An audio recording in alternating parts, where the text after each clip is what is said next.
Market की रणनीति देखिए, दिक्कत यह है कि कच्चा तेल ना हमारे लिए अभी भी सरदर्द बना हुआ है। हाँ। और वो $85 से नीचे आने को तैयार नहीं है। लकीली ऊपर भी नहीं जा रहा है, लेकिन 85 जो हम एक एजम्पशन लेके चल रहे थे कि 75 नॉर्मल बन चुका है और शायद 65 भी आ जाएगा, मेरा एजम्पशन अभी भी वही है वैसे, लेकिन क्योंकि फंडामेंटली क्रूड की वही वैल्यू है। अब ये सबके इंटरेस्ट में है कि कच्चा तेल ऊपर रहे, यूएस के भी इंटरेस्ट में है, ईरान के भी इंटरेस्ट में है, गल्फ कंट्रीज के भी इंटरेस्ट में है, तो इस वजह से वो ये सब चीज़ें हो रही हैं। लेकिन $85 पर जब तक है तब तक, और दिक्कत क्या है, इसी वजह से हमारी कोई रैली नहीं टिकती। अब कल का आप इंटरडे देखिए, कल निफ्टी में एक अच्छी खासी रैली हो रही थी, ऐसा क्या हो गया कि एकदम से हम इस तरीके से गिर गए निफ्टी पर?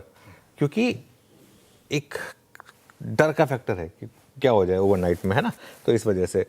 लेकिन मार्केट में किसी एंगल से पैनिक नहीं है। जैसे ही वो लो बना 24,000 का, एकदम से बाइंग भी आ गई। 24,000 के लो से ही हम घूमे और वहाँ से हम एक बार के लिए वापस 24,100 चले गए। 100 पॉइंट की रैली भी आ गई। वो कैंडल, वो रेड वाली इतनी बड़ी थी कि वो ग्रीन कैंडल दिखाई नहीं देगी आपको, ठीक है। तो इसका सबसे बड़ा एग्जाम्पल है इंडिया विक्स। अब आप कल का इंडिया विक्स देखिए फॉर एग्जाम्पल, जिस तरीके की वॉलेटिलिटी है उस तरीके से इंडिया विक्स में कोई उछाल नहीं है। इंटरडे में एक जंप जरूर है, लेकिन फिर भी ओवरनाइट अगर आप देखें ओवरऑल 3.5% नीचे ही है। और अपने 200 डे मूविंग एवरेज से पूरा 1 पॉइंट नीचे है। 200 डे मूविंग एवरेज 14.3 पर है, हम 13.27 पर है। और इसीलिए रत्ती भर भी डर नहीं है मार्केट में, कॉन्फिडेंस नहीं है हायर लेवल पर, लेकिन डर भी नहीं है मार्केट में, ठीक है।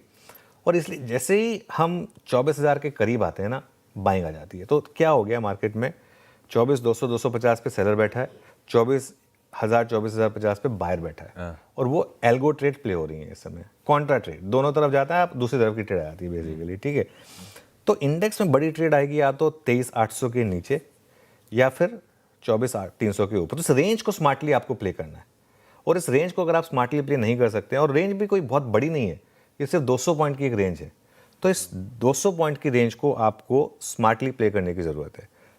23,800 से 24,300 बड़ी रेंज है, उसको थोड़ा और क्रंच करना चाहें तो 24,000 से 24,200, ठीक है। तब तक आपको इंडेक्स में इंट्राडे रहना है, या तो आप 23,800 के नीचे फिसलें, 24,200 के ऊपर 300 के ऊपर जाएं। और क्लोजिंग में ना किसी भी तरीके की ट्रेड के टेम्पटेशन से बचिए, अनलेस आप हेज करके जाना चाहते हैं, ठीक है। मतलब लेके जाना है तो हेज करके जाएं, या फिर इंडिविजुअल स्टॉक्स में लॉन्ग रखें या शॉर्ट रखें, जो आपका व्यू जिस हिसाब से बन रहा हो। इसके अलावा अच्छा एक और चीज़ बताऊँ आपको, कल हमने ना एक कॉन्ट्रा व्यू लिया था, जैसे श्रीराम फाइनेंस पे, मुथूट पे, मन्नापुरम पे। और कल देखिए इंटरडे में कितनी ज़बरदस्त रैली आई थी इन सब स्टॉक्स में।